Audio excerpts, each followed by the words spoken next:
네, 오늘도 반갑습니다. 모필입니다. 개인적으로 제가 기대하고 있는 모델이죠. 애플의 차세대 플래그십 모델인 아이폰 14의 디자인 특징과 끝나누기, 그리고 라인업 변경 내용 관련해서 해외 루머들을 정리해보는 시간을 갖겠습니다. 자, 먼저 아이폰 14의 디자인 변경 소식입니다. 보통 애플의 새로운 플래그십 아이폰은 빠르면 9월에서 늦으면 11월에 출시를 합니다. 그런데 지금 아직 3월인데도 벌써부터 아이폰 14에 대한 주목도가 남다릅니다. 이는 아이폰 디자인 변화 주기가 돌아왔음에 따라 이번 아이폰 14에서 역대급 변화가 있을 수 있다는 예고가 여기저기서 들려오고 있기 때문에 덩달아 사람들의 관심도도 높아졌음을 알 수 있습니다. 유명 티스터인 마진부의 트윗에 따르면 중국의 디스플레이 기업인 BOE의 디스플레이 패널 테스트 이미지를 공개했는데, 해당 이미지에 노치가 아닌 갤럭시 시리즈에서 흔하게 볼 수 있던 펀치홀 형태의 카메라 홀이 존재함을 알 수 있습니다. 벌써부터 이 펀치홀의 모습을 알약이라고 불리우고 있는데요. 그런데 이미지를 유심히 보면 궁금한 점이 한 가지 생깁니다. 노치가 펀치홀로 바뀐다는 점은 그럴 수 있다고 생각을 해도 그 커다란 페이스 아이디 모듈이 어떻게 이렇게 작은 알약 형태에 담길 수 있을까요? 아이폰 X부터 탑재되기 시작한 노치는 크기 개선에 대해 어느 여지조차 보이지 않았었습니다. 아이폰 X와 아이폰 12의 노치 크기를 비교해보아도 크기에 대한 변화는 보이지 않았습니다. 작년에 드디어 첫 노치가 탑재된 지 4년 만에 13 프로 모델에서 스피커 모듈을 위로 끌어올리고 페이스 아이디 모듈을 전작 대비 20% 작게 제작하여 노치를 전작보다 효과적으로 줄였었습니다. 그동안 불온하는 유저들의 불만사항을 무시한 채 꾸준히 유지해왔던 노치를 왜 13에 와서야 줄였을까요?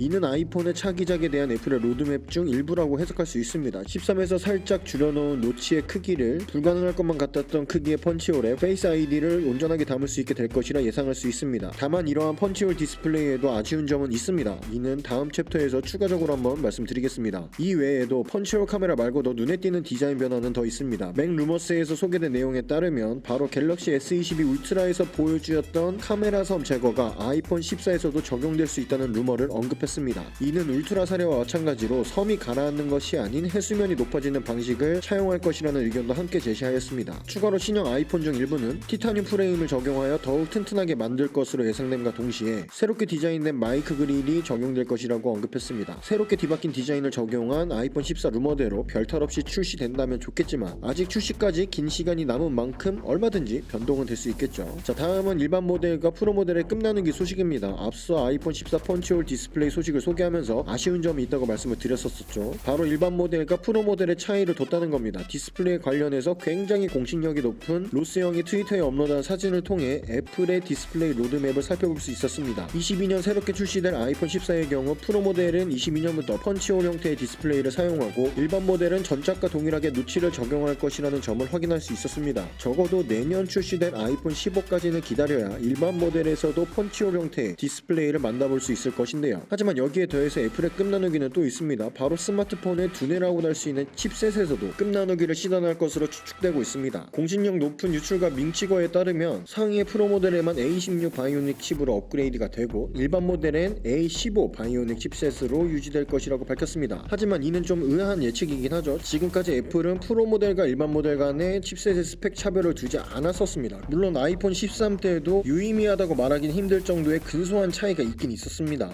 아이폰 13 때 끝나누기를 했다고 하더라도 전작에 들어갔던 칩셋이 그대로 14에 적용될 것이라는 것 자체가 충분히 부정적으로 들릴 여지가 많습니다. 거기에 더해 지금 새롭게 출시되고 있는 보급형 아이폰인 SE 3세대에도 A15 칩셋이 적용됨에 따라 9세대 플래그십 칩셋을 넘어 보급형에 탑재된 칩셋을 적용했다는 이미지가 충분히 일반 모델 구매를 망설일 수 있는 요소가 된다는 점이 살짝 걱정스럽긴 합니다. 자, 마지막으로 아이폰 14 라인업에 관련된 소식입니다. 아이폰은 스마트폰 시장의 대화면 니즈에 맞춰 크기와 무게가 점점 커져왔기 때문에 작은 사이즈, 가벼운 무게를 원하는 목소리도 분명히 존재했습니다. 그에 맞춰 아이폰 미니는 2020년 아이폰 12와 함께 등장을 했었죠. 이는 작은 아이폰을 원하는 고객의 니즈에 맞춘 맞춤형 스마트폰과 다름이 없었으나 미디어 소비가 커진 만큼 미디어를 소비하기 좋은 대화면 스마트폰에 비해 판매 부진을 겪은 미니가 결국 역사 속으로 사라지게 될 것으로 보입니다. 밍치거의 트윗에 따르면 아이폰 14 일반 모델은 5.4인치의 미니 대신 6.7인치의 대화면 모델이 대체될 것이라고 밝혔습니다. 이에 더해 애플의 아이폰 명명 규칙에 따라 6.7인치 모델에 대해 아이폰 14 맥스로 붙여질 것이라고도 예상을 했는데요. 미니 모델이 사라지는 것은 아쉽지만 더욱 저렴한 가격으로 6.7인치의 대화면 모델을 사용할 수 있다는 점은 긍정적으로 볼 수도 있겠죠. 또한 크기가 작은 모델을 좋아하시는 분들은 앞으로의 신작들을 기대하기보다는 현재 아주 싼 가격에 살 수 있는 아이폰 12 미니를 노려보는 것도 좋을 수 있겠네요. 자, 오늘은 올해 하반기에 출시할 아이폰 14의 디자인 특징과 끝나누기, 그리고 라인업 변경 소식을 다루어 보았습니다. 있었습니다.